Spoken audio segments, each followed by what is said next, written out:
Hi friends, welcome to Annam's Recipes. இன்னைக்கு ABC juice எப்படி செய்யலான்னு பார்ப்போம். இதுக்கு ஆப்பிள் ஒரு பாதி அளவு வேணும். இந்த மாதிரி எடுத்து வச்சுக்கணும். கேரட் ஒரு பாதி கேரட்டு, அப்புறம் பீட்ரூட்டும் ஒரு பாதி பீட்ரூட் எடுத்துக்கணும். அப்புறம் இதில் நம்ம சீனி சேர்க்க போகிறதில்ல, தேன் தான் சேர்க்க போகிறோம். அப்புறம் புளிப்புக்கு கொஞ்சம் ஒரு பாதி எலுமிச்சம்பழம் எடுத்திருக்கோம்.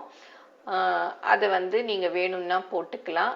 அப்புறம் உப்பு ஒரு சிட்டிகை, ஸ்வீட்டில் கொஞ்சம் உப்பு சேர்த்தோன்னா கொஞ்சம் அந்த நல்லா இருக்கும் ஜூஸு, அதனால ஒரு சிட்டிகை உப்பு சேர்க்க போகிறோம். இந்த ஆப்பிளை இந்த மாதிரி நறுக்கி வச்சுக்கணும் தோல் சீவி. கேரட்டை இந்த மாதிரி தோல் சீவி வட்ட வட்டமாக நறுக்கிக்கணும். கேரட்டில் ஆன்டிஆக்சிடென்ட் நிறைய இருக்கிறதுனால உடம்புக்கு நல்லது. பீட்ரூட்லேயும் நிறைய ஆன்டிஆக்சிடென்ட் இருக்குது. அதை ரெகுலராக எடுத்துக்கிட்டோம்னா நம்மளோட ஹீமோக்ளோபின் லெவல் கூட கூடும். நம்மளுடைய உடம்போடைய நோய் எதிர்ப்பு சக்தியும் அதிகரிக்கும். அதனால இந்த ஜூஸை அடிக்கடி குடித்தா உடம்புக்கு ரொம்ப நல்லது. நம்ம ஸ்வீட்டுக்கு நேச்சுரல் ஸ்வீட்னர் ஹனி தான் சேர்க்க போகிறோம். அப்புறம் எலுமிச்சம்பழம் நான் முதல்லையே சொன்னேன் இல்லையா, அதுவும் சேர்க்க போகிறோம். இப்போ எப்படி அரைக்கலான்னு பார்ப்போம். மிக்சியில் ஆப்பிள், கேரட்டு, அப்புறம் பீட்ரூட்டு எல்லாத்தையும் போட்டுக்கணும்.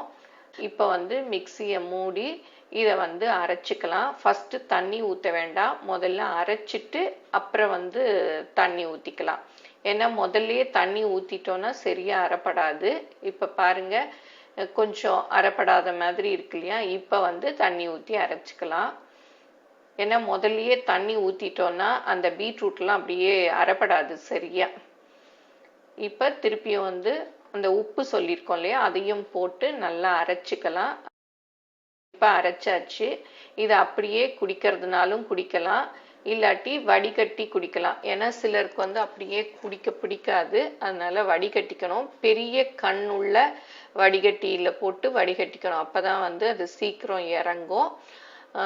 நல்லா இந்த மாதிரி ஸ்பூன் வச்சு தேய்ச்சி விட்டோன்னா நல்லா இறங்கிடும். அப்புறம் நம்ம தேனை எவ்வளோ அவங்கவுங்களுக்கு எவ்வளோ தேன் வேணுமோ அதை ஊற்றி சேர்த்துக்கலாம். ஊற்றி நல்லா மிக்ஸ் பண்ணி விட்டுறணும். அப்புறம் எலுமிச்சம்பழம் சொல்லியிருக்கோம் இல்லையா, அதையும் பிழிஞ்சு விட்டுக்கணும்.